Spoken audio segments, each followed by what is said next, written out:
quadratic functions. So previous to today, we looked at reciprocals of linear functions and how they behaved, and we looked at their asymptotes, vertical and horizontal. Obviously, it's possible to have reciprocals of other functions. We can have reciprocals of polynomials, so things that are degree 2, degree 3, or higher. Today we're going to focus specifically on those reciprocals of quadratics. Today you will need to make some use of the graphing calculator, the TI-83, so make sure you've loaded that up as you're watching the video. I've had some people ask me for some help in installing the graphing calculator. What you need to do once you've downloaded the graphing calculator from my website, find the file that's been downloaded, and rather than trying to open the file, right click on it and select extract all. So the file on my website's a compressed file and you need to uncompress it. So if I right click on it and select extract all, following the directions, I can pick a directory to install this in.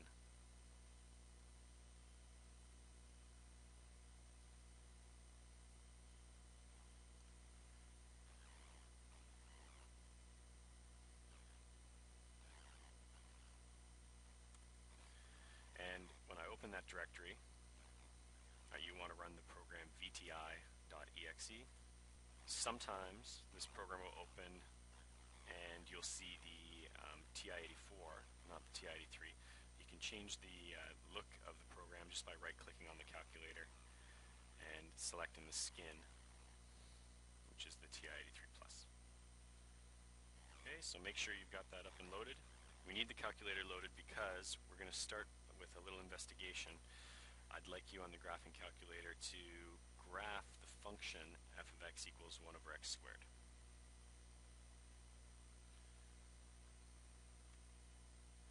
So always a good idea to reset your memory.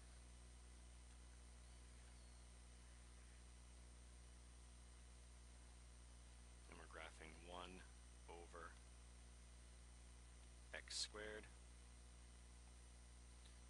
We don't need to change our window settings, although I am going to zoom in a little bit more around the axis. So I'm going to change my x-axis so that I'm showing values between -5 and +5. Change our y values from -5 to +15. There we go. So you can see what's happening with this function. It looks like as we move from the left to the right, the function's close to the x-axis, and it gets larger and larger and larger up to +infinity. On the other side of the x-axis, the function starts up at +infinity and then drops down to flatten out around that horizontal asymptote. So I'm just going to quickly take a picture of this and bring it into my smartboard program so we can take a look at it, answer some of these questions. So we're looking at things like the horizontal asymptote, vertical asymptote, and so on. So we can see from looking at this that the horizontal asymptote is at y equals 0. The function's flattening out around this x-axis. Our vertical asymptote is at x equals 0. We can find that by inspection just by looking at how this function is behaving around the y-axis. Or we can also set the denominator equal to 0 and solve for values of x.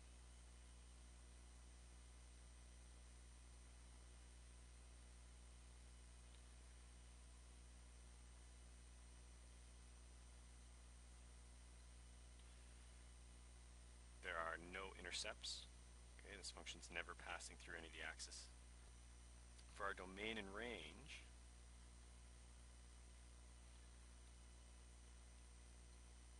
the domain can be any real number. X cannot equal 0.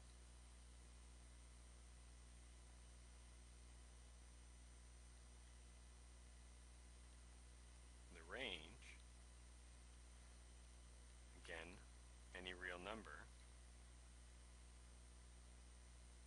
this case, looking at the graph, the y values are always going to be greater than 0.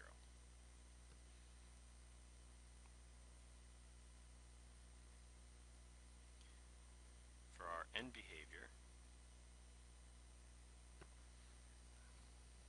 this is when we're looking when x approaches negative infinity, and as x approaches positive infinity, we want to figure out what the function's doing.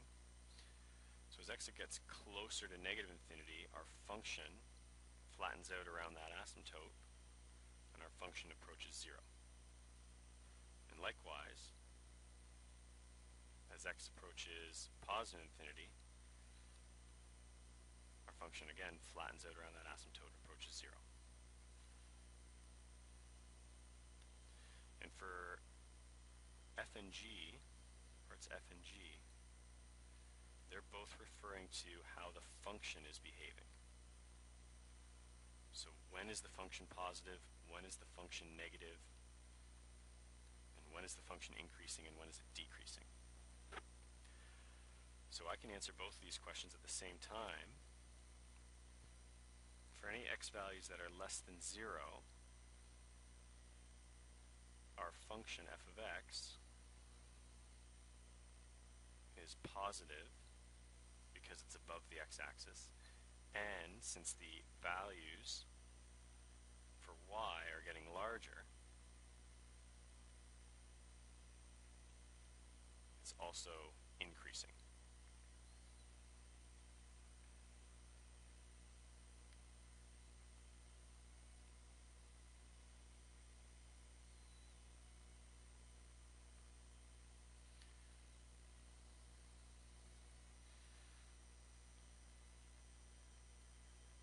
Looking at the other side of the vertical asymptote, for any x values greater than 0, our function f of x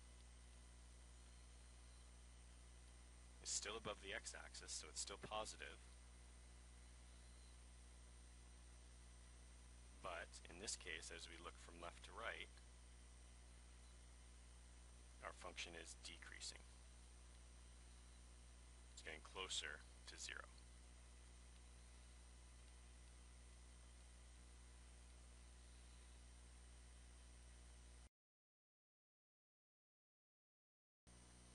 Let's do another example. Here we have the function 2 divided by x squared minus 4.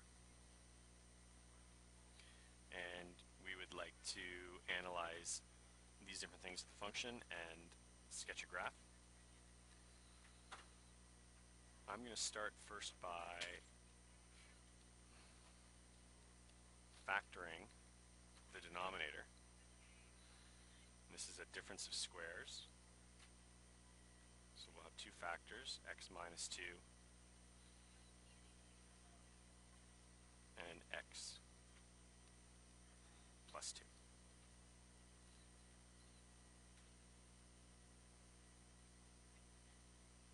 So to find the domain has restrictions anywhere there's an asymptote.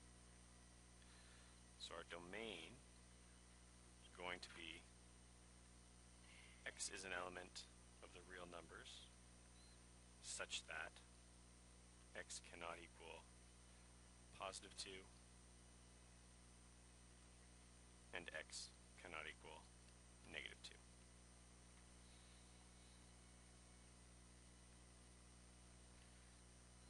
Which leads us to an answer for part B. The equations of the asymptotes.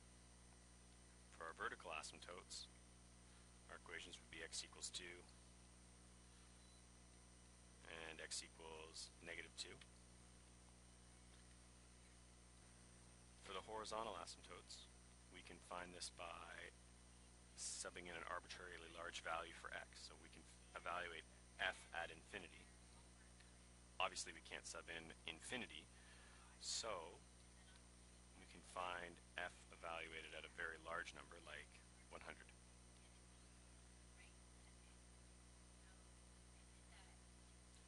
If I sub in 100 for my function, I'm going to get 2 over 100 squared minus 4. That's going to be a very, very small number.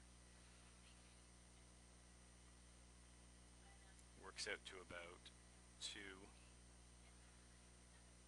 times 10 to the power of negative 4.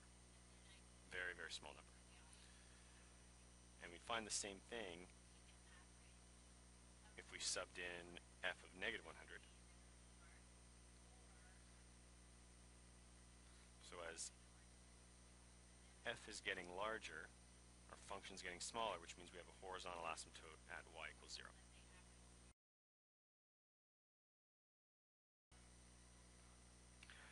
Determining the x and the y intercepts. Part C. We can find the x-intercept by setting y equals 0 and trying to solve. Again, we'll cross multiply. We end up with 0 equals 2, which is false, which means we have no x-intercept.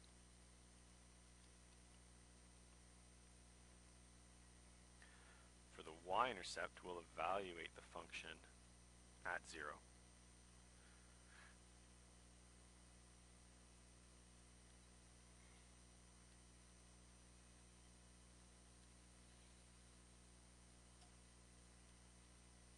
And I end up with a y-intercept of negative 1/2, or a y-intercept at the point 0 and negative 1/2.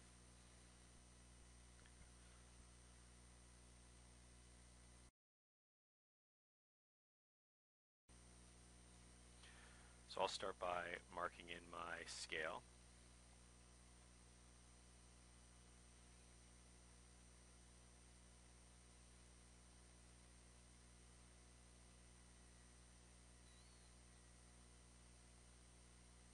So now that I've got my scale marked in,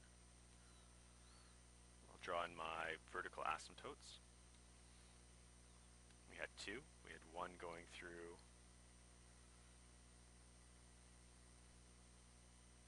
the value x equals negative 2. And we had another asymptote going through the value x equals positive 2.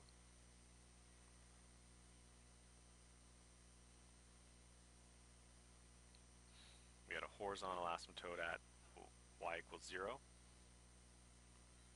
which you don't necessarily need to mark in, but I will. We have no x-intercept, and we have a y-intercept at negative 1/2.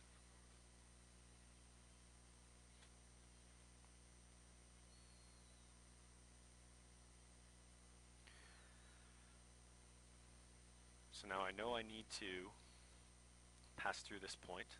I can't ever go through the x-axis. I could, to be very sure where my function is, I can test values in each interval.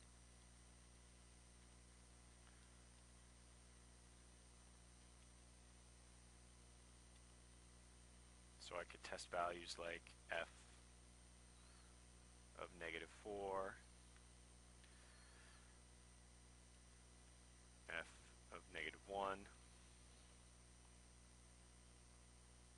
f of positive 4, and doing so is going to tell me where, above or below the x-axis, my function is. So you can try that on your own, and when you do, you should see that you end up with a function that kind of looks like a parabola in between the two asymptotes. And then to either side of the asymptotes looks something like this.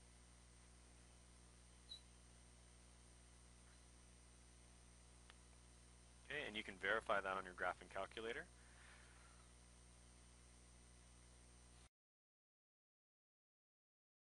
So here's a challenge for you to try on your own.